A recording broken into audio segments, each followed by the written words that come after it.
8 साल का एक बच्चा 1 रुपए का सिक्का मुट्ठी में लेकर एक दुकान पर जाकर पूछने लगा, क्या आपकी दुकान में ईश्वर मिलेंगे? दुकानदार ने यह बात सुनकर सिक्का नीचे फेंक दिया और बच्चे को निकाल दिया। बच्चा पास की दुकान में जाकर 1 रुपए का सिक्का लेकर चुपचाप खड़ा रहा। ए लड़के, 1 रुपए में तुम क्या चाहते हो? मुझे ईश्वर चाहिए, आपकी दुकान में है। दूसरे दुकानदार ने भी भगा दिया, लेकिन उस अबोध बालक ने हार नहीं मानी। एक दुकान से दूसरी दुकान, दूसरी से तीसरी, ऐसा करते करते कुल 40 दुकानों के चक्कर काटने के बाद एक बूढ़े दुकानदार के पास पहुंचा। उस बूढ़े दुकानदार ने पूछा, तुम ईश्वर को क्यों खरीदना चाहते हो? क्या करोगे ईश्वर लेकर? पहली बार एक दुकानदार के मुंह से यह प्रश्न सुनकर बच्चे के चेहरे पर आशा की किरणें लहराई।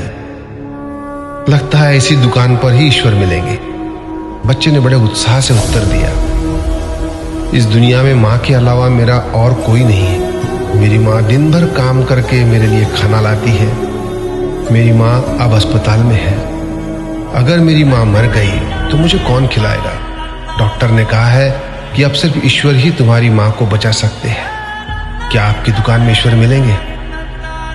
हाँ मिलेंगे। कितने पैसे हैं तुम्हारे पास? सिर्फ 1 रुपया।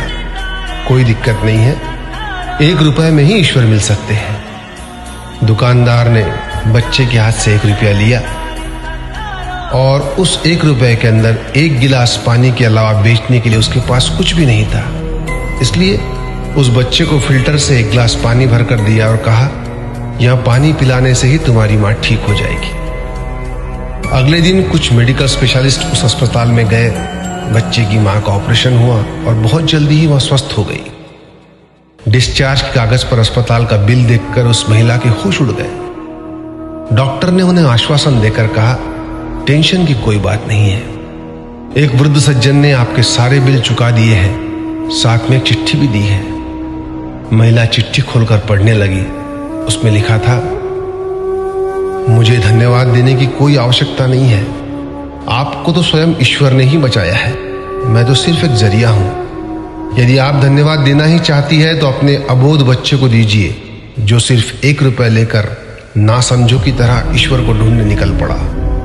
उसके मन में यह दृढ़ विश्वास था कि एकमात्र ईश्वर ही आपको बचा सकते हैं। विश्वास इसी को कहते हैं। ईश्वर को ढूंढने के लिए करोड़ों रुपए दान करने की जरूरत नहीं होती। यदि मन में अटूट विश्वास हो तो वे 1 रुपए में भी मिल सकते हैं। आइए इस महामारी से बचने के लिए हम सभी मन से ईश्वर को ढूंढें, उनसे प्रार्थना करें। आपका दिन शुभ हो।